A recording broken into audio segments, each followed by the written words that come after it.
everyone has that target number. You think about that scratch off lottery ticket that you get at the grocery store, the lottery that you go in with your pool, Yeah. of coworkers, and you think, man, if we hit this, my cut's going to be $5 million after taxes. That's all I need to live for the rest of my life. Well, we all should know what our number is.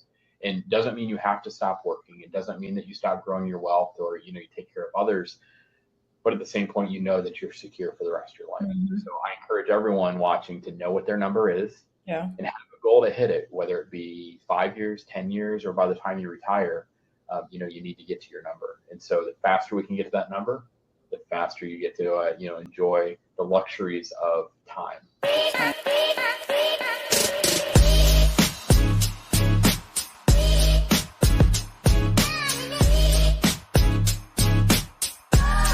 All right, so if you are thinking about lending money, but you're not sure what it's really like, today you hear the experience straight from one of my private lenders. Hey guys, welcome back to another episode in my really good educational series, right?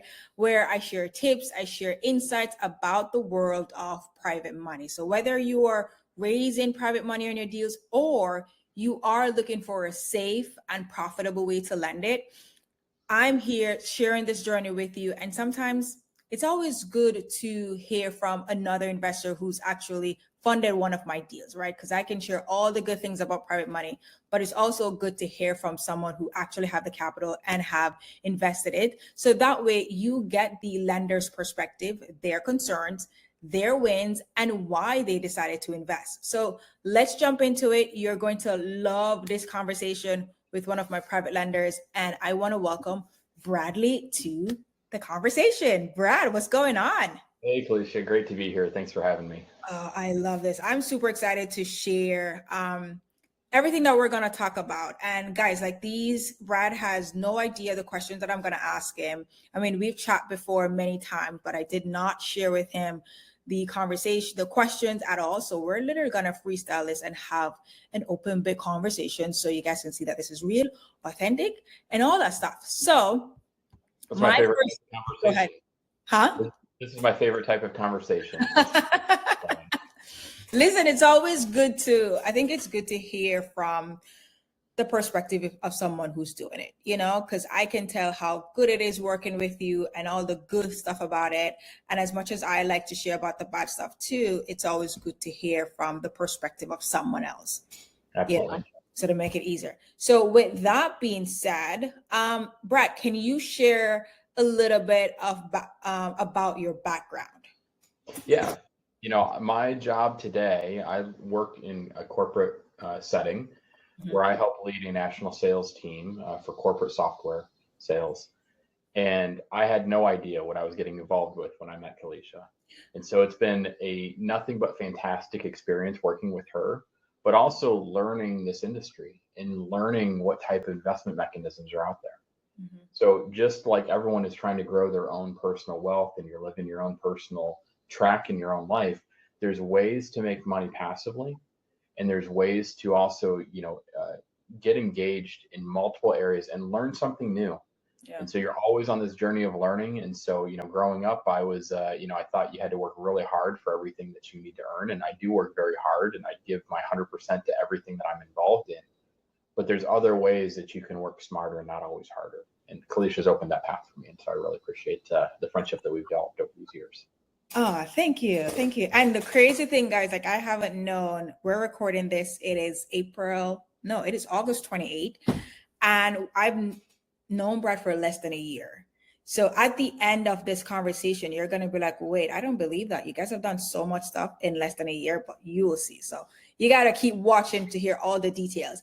So before we met, Brad, like, did you know anything about private lending? I know you did a little bit of passive investing and stuff like that, but what I was doing, like, have you heard about that before? Social media, anyone else? The only thing I was ever exposed to was I understood that, you could you could do fix and flips as a private, person doing those type of activities, but I never realized the other side of the money. I always thought that this was a big corporate investment type thing where if you needed money, you had to go to a large bank or a large organization or, private funders that had millions of dollars in huge portfolios. I didn't realize someone at my level could start to invest and do these type of things to help out other, young entrepreneurs in the market to make a difference. And then when you started learning about this, was there like any concerns or red flags? Because I know a lot of people always think about, oh, money, this is scam, fraud, stay away. Like, what were some of your concerns or red flags? I thought, okay, when I first met Kalisha, I knew you had this, great personality and you're a very outgoing individual and had lots of contacts.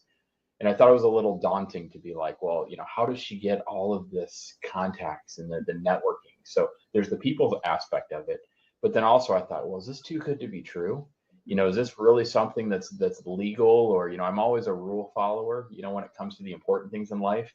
There are shades of gray of certain rules that are meant to be broken. But when it comes to finance, I was very straight and narrow saying, how is this even legal? Is this even possible?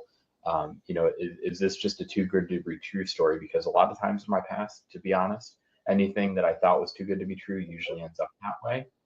But as we started to explore and as I started to ask questions and understand more that we'll get into some of these topics, those guard walls came down and I took that leap of faith on that first deal and then, the rest is history. So I'm not jumping too far ahead, but we'll get No, but it's crazy because it's a lot of people will automatically assume things are a scam or fraud. But what sets you apart from a lot of investors is that that was something that interested you. And before you shut it down completely, you're like, let me go do more research first so you can make a decision if this is something that you want to proceed with or just write it off, be like, I'm not interested. So a lot of people would just shut it down. So you mentioned your first deal. So walk us through your first lending deal. Talk about like, what were you scared of? What made you even decide to lend on that first deal? Yeah, I think it was the first piece of this was is we've done many deals together in this year. It was the deal size amount, firstly.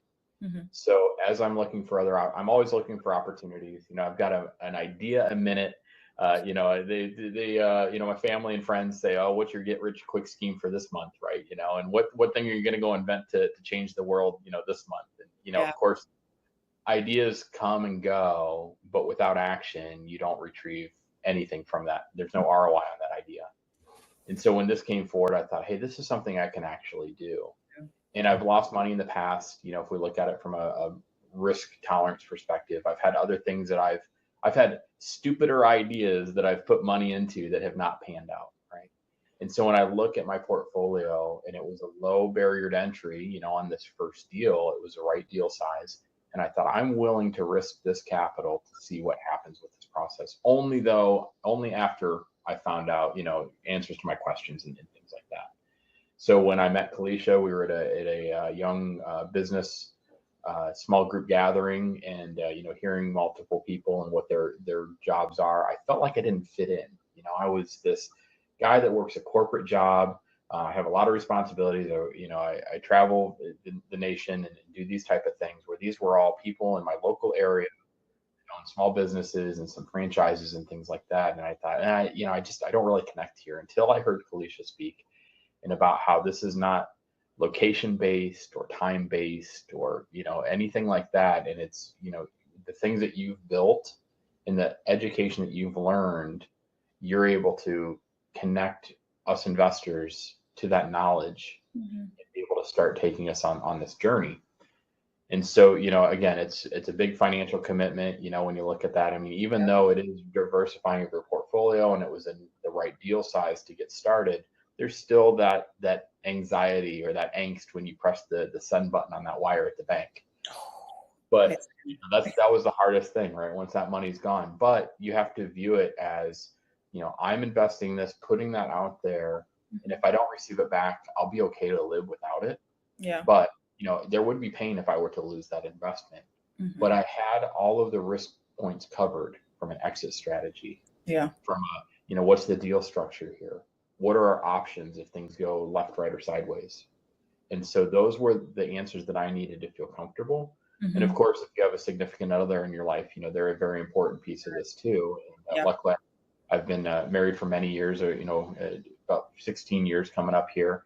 And my wife, is very supportive and said, hey, if this is something and she trusts my judgment to review the risks, but I would just lay that out as a caveat, is you always want to make sure both parties are on board, because nothing causes more problems. So if you have an argument with you or your family or your friends or whoever's involved with you in your financial decision making, and then you go into this, if you have stress on top of risk, that just magnifies things. So being at peace, being calm, having your questions answered, and having the confidence is key for success in this. So even that would deal with doing the first deal, I want to back up a little bit, because I'm picking up that you may sound like a high risk taker. Like, where did that come from? And secondly, like, what was that? What's your why for investing? Like, what's your end goal? Why did you think this would be a good fit for you? I am typically risk adverse, actually. So I am very, I used to think that investing was hiring a brokerage firm, which I do have for my 401ks and, job related things like that, someone to help me manage my portfolio, because I know that I am not well educated in stocks and mutual portfolios and all that kind of stuff. And so I know that I need help in that area. And I've offloaded a lot of that.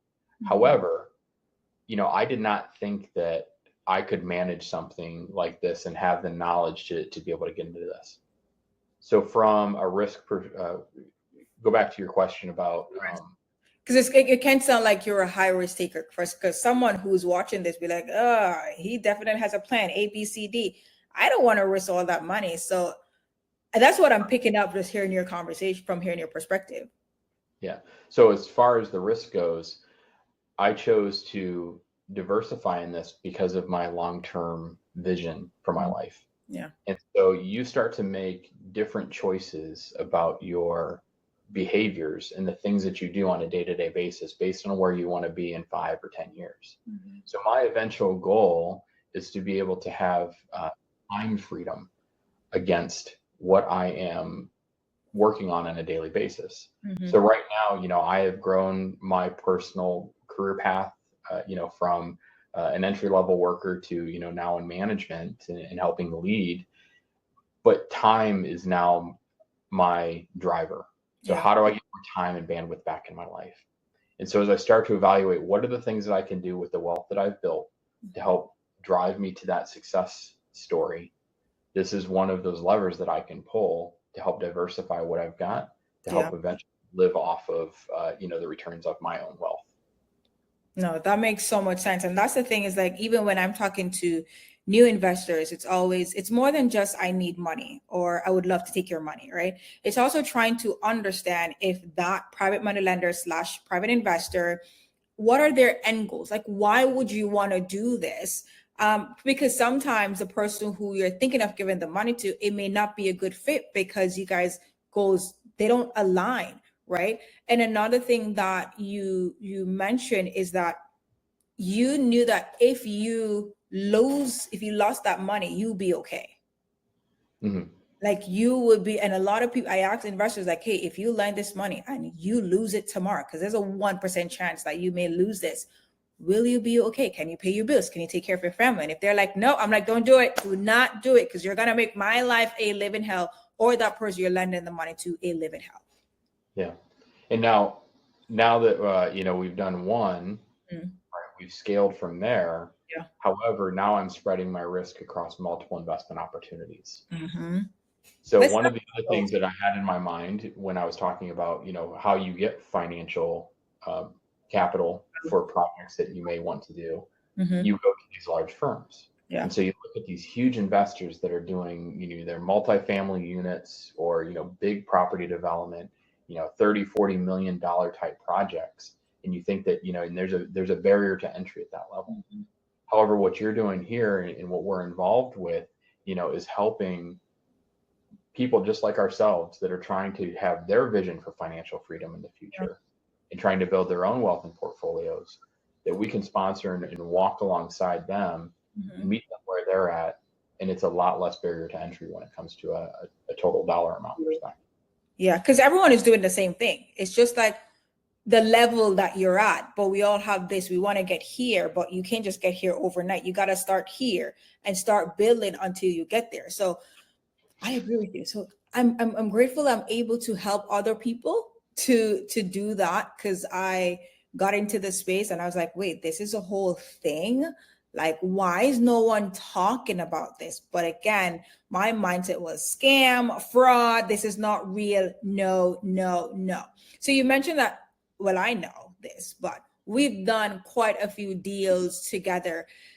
Let's talk about those deals that we've done. What has that experience like, from moving from deal number 1 to deal number 5? And what are some precautions that you take to manage your risk right now with those deals? Yeah, I would say that the biggest thing, if I'm talking to a borrower, Mm-hmm. that, you want to make sure that you've got a clear exit plan and a clear way to pay off those funds. Yeah. And, nothing will instill more confidence in the lender than, your ability to say, hey, I've got control over my project and my portfolio. I've got an exit plan. Mm-hmm. And it's okay if things slip, right? There's contingencies in there for, dates and timelines. But I think the most nervous thing is not only if I'm going to get my money back, but when am I going to get my money? And of course there's some profit on top of that. But for me, it's more about, I want to make sure that even if I had to break even, I just get back what I put into it, from a risk perspective. And so having that exit plan is really important to me, just to know that we're going to get that back. Yeah, no, that's super crucial. It's like, whenever you are thinking of investing, I always tell persons, even those who are looking to borrow money, it's like, don't worry about the paperwork. Like, we get lost in the contracts and all that stuff. I was like, you have anything that you're investing in, whether it's real estate, whether it's business, whether it's buying a car, whatever it is, you have to be clear on, and talking from the perspective of, if you are the one with the capital, what do you need my money for? How long do you need my money? And when am I getting it back? And what are the risks involved? If you understand those 4 things and you are comfortable with it and you want to proceed, then you start asking questions. What are the worst case scenarios? If this happened, can we put a plan B in place? So it's like a if then. And that's where now you put everything in writing, and you go to an attorney to do all your contracts and all of those things. Now, with all those deals that you've done, I want to be super real. Was there any deal where you're like, oh my God, am I going to get my money back? The due date is passed and you're freaking out? Freak out is not the right word. I have not freaked out yet. So I'm sure there will be a deal that we do where I really get freaked out. But constant communication is key. Mm-hmm. And so and before I get to that, it's the second most important part of this is trust. Yeah. And so once I saw how Kalisha manages the risk from her side to the lender, then communicates back to me, I know that I've got full transparency from end to end. And that's just goes back to the communication point. So if Kalisha comes to me and says, hey, I have this deal and I'm looking for X, and, it hits all the risk tolerance pieces, just from a, sanity check from my perspective, I have Kalisha's weight on that this is a good deal versus my risk tolerance is a lower of a weighting if I would, invest in this opportunity. Mm-hmm. I know another way to say that is I trust Kalisha's judgment more than I trust my risk tolerance at this point, because of how many we've done together. We've established a line of trust with that. Yeah. So the communication aspect, I haven't freaked out, but there's a couple of deals even now that are past due, and it's like, okay, well, there's a path to get out of that. It's just a timing. Yeah. Now it gets a little bit more complex when you start talking about, the investors and their timeline and refi processes and, other external factors that you don't have control over, or Kalisha doesn't have control over, or even the borrower themselves don't have control over. And so there's a level of grace that we need to provide with that. Mm-hmm. We know that there's that timing risk. That's just one of those factors, but it's not a matter of if I'm going to get my money back. It's just when. Yes. And I love that you mentioned that. And that's something I appreciate with you, is like, and I have a few investors who are like this as well, who they understand the timeline that's in the contract. The date is a date, but as you said, there's certain things that we just cannot control. And depending on what the borrower's plan was to repay you. So for example, if a borrower's plan is to refi the property, now you're working with a third party. That's a more institutional lender like a big banks. We have to follow their process and their timeline. We have to work with them. And I also like the fact that, as you said, with the grace period, it's rare. It is very rare, and we are in a time now within the real estate space where things are really weird across the board. Every investor from different levels, even lenders at different levels, are feeling things. But I think it just comes down to, whenever this thing is happening, is the borrower needs to communicate and be completely transparent as to what is happening. That way you set expectations as well. And also that private investor with the capital, yes, you're nervous, but also try to understand what is happening and be like, okay, how can I work with you so we all come out of this a win-win situation? Because you go through this trial and error with this person, sometimes it's good. I've had lenders who, you go through a bad time with an investor and you're like, you know what, I want to reinvest with this borrower, because even though it was tough, they communicated, they let me know what was happening, rather than I'm like, I don't want to work with this person, let me go find a new person. And then now you start the process from scratch. And that's something really important that you just touched there. It's the feedback loop of learning. And so there was the risk and the knowledge that I had to trust you with that first investment. Yeah. And now I have that trust, so I'm willing to do more investment. But now we need the feedback loop on, hey, once we get into these situations, you have to know that I don't need to know the answer. Like, this situation occurs and I don't have to go figure out what to do, because you've seen a lot of these situations I was before. Now, I'm sure even in your tenured experience here, you're learning new things and new situations approaching all the time. Yeah. But you've already learned, you're ahead of that learning curve by like 80% from me, right? So you're learning the 20% new, but you already know the 80%, where I have to learn it all from scratch. But I don't have to do that with you, because I know that you're like, oh yeah, I saw this in another deal and this is how we're going to handle this.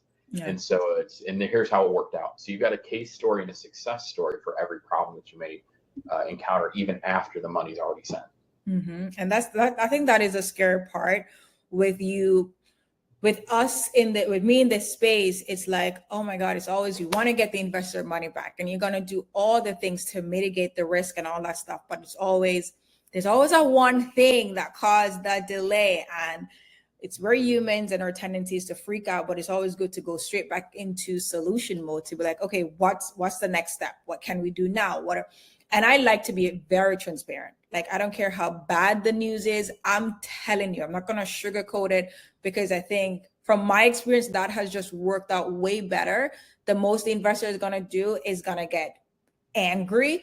But then during that conversation, they're going to cool down. And then they're going to be like, okay, so what's the solution? I was like, all right, you let it out. Yeah, here's the solution. And they're like, okay, let's work with that. Because it's natural for you to freak out because your money is going to be delayed. You're expecting it a certain time and it doesn't come in.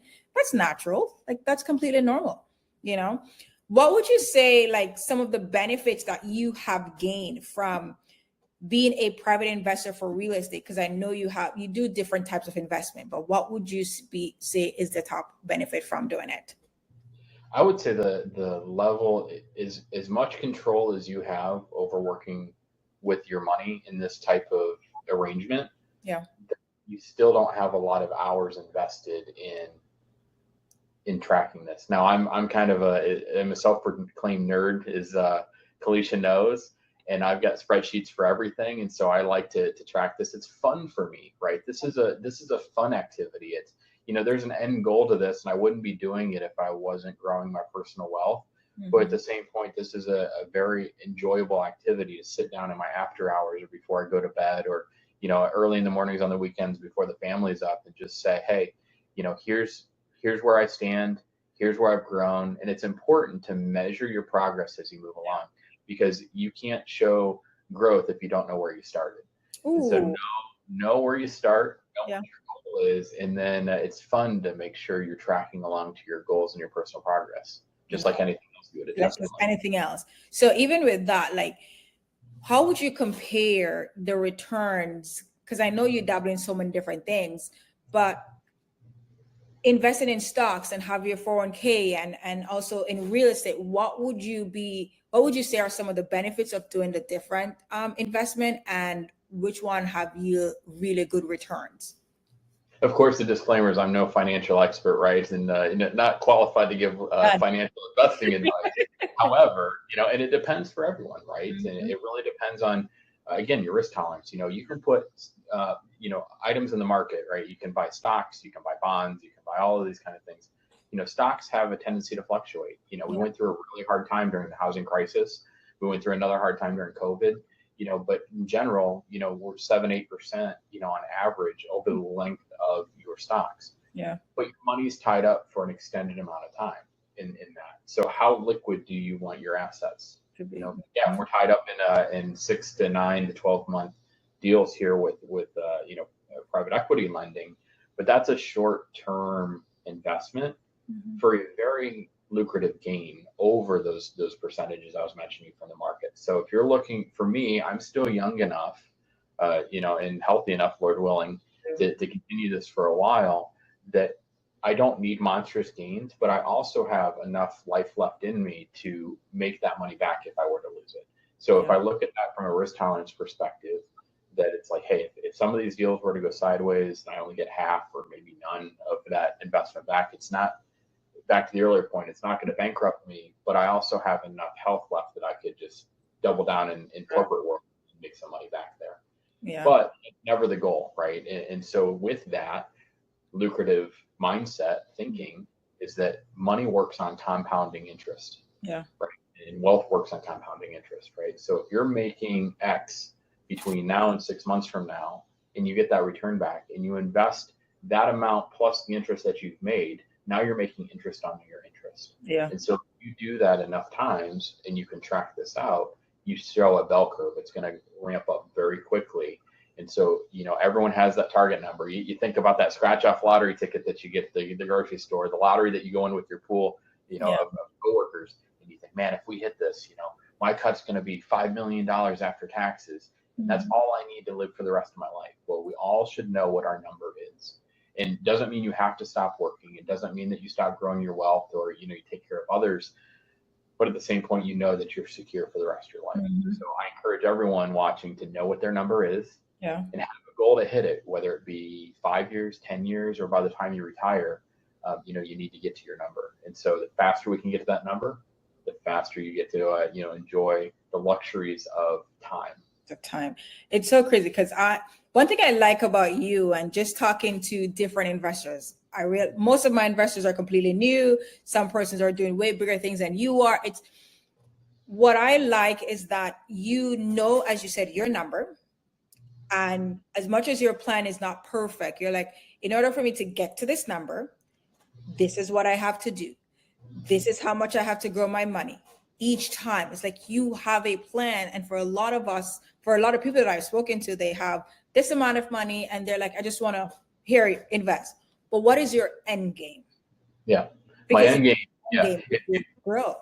You can look at it 2 or 3 different ways, right? So I'm going to give you the 2 or 3 different scenarios here. So one is obviously time is my number one goal right now.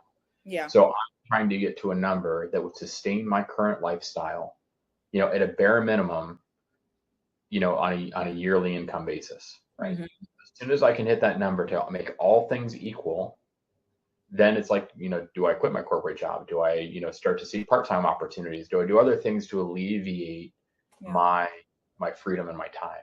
The second mode of person is saying, I want to be able to grow on X percentage year over year, right? Even if you throw out that number and say, hey, I would never stop working, right? I still want to work 40 hours a week. I would drive my significant other crazy if I ever, went part-time. I would have too much time. I would end up spending more money because I've got more free time. So there's those of you that are going to want to continue to work full-time and build things with your life as an output. And that is, okay, well, if I'm making X and I can continue to make X, how much over X do I want to achieve? And by how far, right?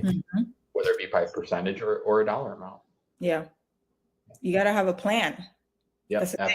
You have to have a plan because that's how you will really know if this is working or not. What advice, and go ahead, Brad. I do have one third one, right? There's Oh, those viewers out there that are a little, let's just say, more wise than I am in years, yeah. that are either approaching the end of their working career or have got to the end, right? Mhm. And so there's one of two groups that I see there is, hey, I just want to have a great life, in my elder years. I want to travel, I want to see my grandkids, I want to, just be able to enjoy all of those years that I worked, but still have financial freedom, right? Mhm.